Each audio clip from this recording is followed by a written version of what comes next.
Did you know that the first burger chain in America wasn't McDonald's or Burger King? It wasn't even Wendy's, with their sassy Twitter comebacks. Nope. The granddaddy of them all popped up way back in the 1920s, serving up flat-top goodness before most folks even knew what a hamburger was. I'm talking, of course, about the one and only White Castle. Back then, hamburgers were considered low-class grub, something you'd find at a carnival or a dusty roadside stand. But these guys, they had a vision. They saw the potential for the humble hamburger to become an American icon, a symbol of deliciousness and, dare I say, class. They set out to change the image of the hamburger, and boy, did they ever succeed. Little did they know they were about to spark a culinary revolution that would sweep the nation and change the way we eat forever. Get ready to sink your teeth into the juicy history of White Castle, the OG burger joint that started it all.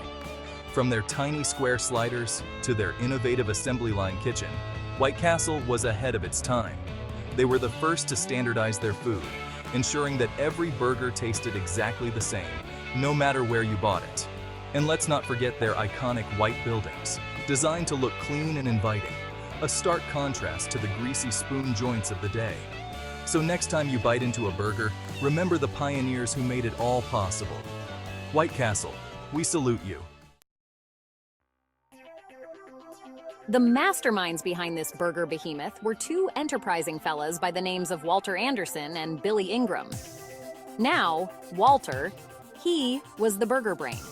He had this little burger stand in Wichita, Kansas, where he was already flipping patties like a madman.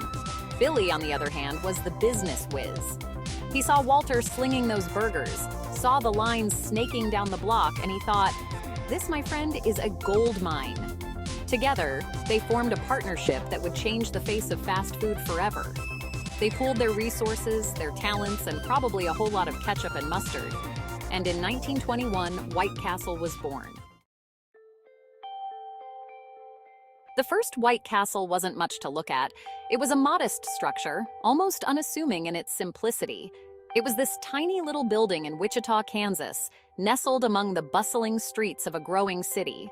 More like a walk-up window than a restaurant, it was a place where you could grab a quick bite without any frills. But what it lacked in size, it more than made up for in flavor. The taste of those little burgers was something special. See, Walter had this idea. Make the burgers small, make them cheap, and cook them up fresh right in front of the customers.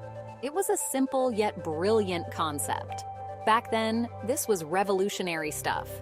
The idea of seeing your food being prepared was almost unheard of. People were used to their meat being shrouded in mystery, not sizzled right before their eyes. It was a game changer. But Walter and Billy, they knew what they were doing.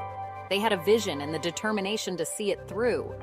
They understood that transparency built trust. Customers could see exactly what they were getting, and that made all the difference. And the aroma of those little burgers grilling? It was irresistible, drawing people in from blocks away.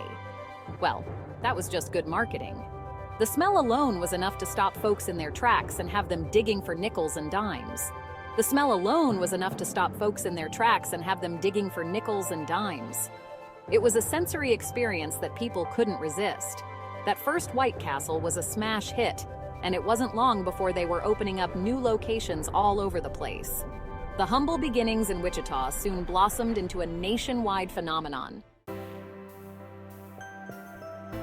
Now, these guys weren't messing around. They had a vision, a dream to revolutionize the way America enjoyed its burgers. They knew they had a good thing going, and they weren't afraid to shout it from the rooftops. Their marketing was bold, innovative, and ahead of its time.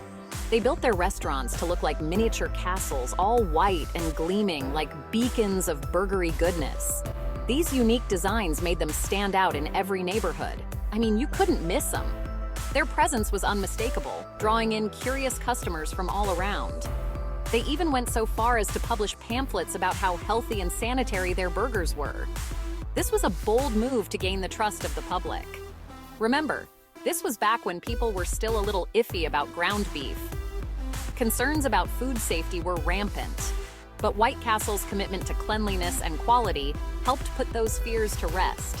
They set new standards in the fast food industry. They were slinging burgers by the sackful, expanding their empire of deliciousness one square patty at a time.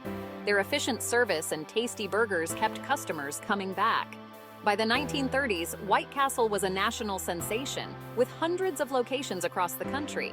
Their rapid expansion was a testament to their popularity. They were the McDonald's of their day, only way cooler, and their little square burgers were the must-have snack for a generation. White Castle had truly created an empire of deliciousness that left a lasting legacy. For more stories like this and others, be sure to subscribe to The History Haven.